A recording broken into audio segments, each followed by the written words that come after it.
What's going on, everybody? Welcome back to another intermediate SQL tutorial. Today we're going to be covering partition by.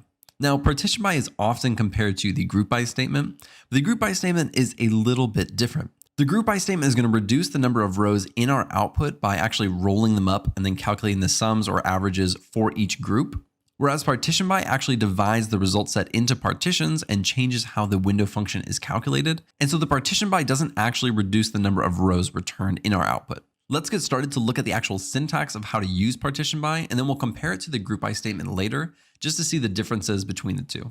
We're going to be using these two tables on our left over here. So I'm going to pull those up really quick. So let's run this and let's look at the these two tables side by, well, one underneath the other really quick. So what we're going to be using to demonstrate the partition by is this gender column as well as this salary column. And so we just need to join these two tables together on the employee ID, and then we'll go from there.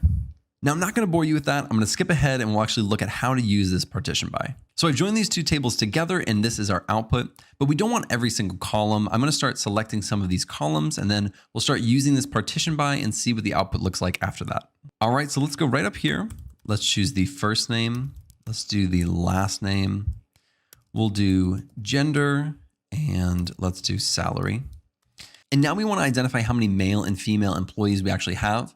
And so we're going to say count of gender, and this is going to be over. And now we're going to do our partition by,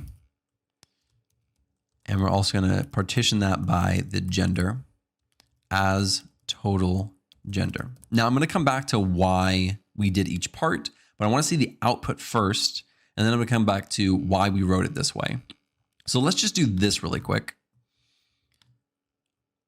So it's going to be a little bit different than what you typically would expect in a group by statement. The group by is going to roll everything up, and you typically wouldn't have like a first name, last name in a group by statement because it would be very hard to roll all those things up into those individual columns and to reduce the number of columns that are in your output. And so in our output, we can see Pam Beasley. She's a female. She makes $36,000 as a salary. And there are 3 total women that work alongside her in this employee demographics table. And so in our total gender column over here, this is where we use the partition by. And if we used a group by statement to get this kind of information, all we would be able to do to get this information in a group by statement is say select gender, count of gender, and then group by the gender down below underneath the join. So because we're using the partition by, we're able to isolate just one column that we want to perform our aggregate function on. And so we're able to add things like the first name and last name columns, even though we aren't trying to include that in any partition or group by statement. Yet we're still able to add the aggregate function to each individual row while still maintaining those other columns. Let's take this entire query and let's basically just transform it into a group by statement. And we'll see kind of what that looks like and what the difference is. So all I'm going to do is get rid of all this.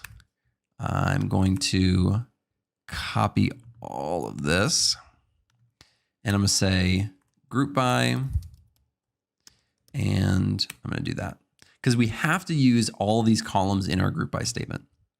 So let's execute this. And as you can tell, we are not able to see the output for the aggregate function that we were hoping for. If we wanted to get the same output that we had before, where we're showing 3 for females and 6 for males, what we'd have to do is get rid of this first and last name and the salary and do the same thing in the group by statement. And so let me get rid of these really quick and run this. And so what the partition by is doing is basically taking this query right here and sticking it on one line in the select statement. And so I hope now you can see how valuable the partition by can be if used correctly. Thank you guys so much for watching. I really appreciate it. If you like this video, be sure to like and subscribe below, and I'll see you in the next video.